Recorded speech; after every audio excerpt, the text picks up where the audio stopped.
নমস্কাৰ welcome back to my YouTube channel Dipjyoti blog তো blog আজি অলপমান কিবা দেখা দিওঁ গাইছ চাও একদম কোনেও নাই একদম লকডাউন আৰু লগতে পুৰা পানী পৰি আছে চাব পাৰে গাইছ পুৰা বৰষুণ একদম বৰষুণ চাব পাৰে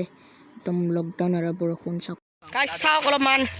ভিউ চাওক এতিয়া ভিউজ দেখাই নাপাব অলপমান চিনেমেটিক্স দি আছোঁ গাইছ চাব পাৰে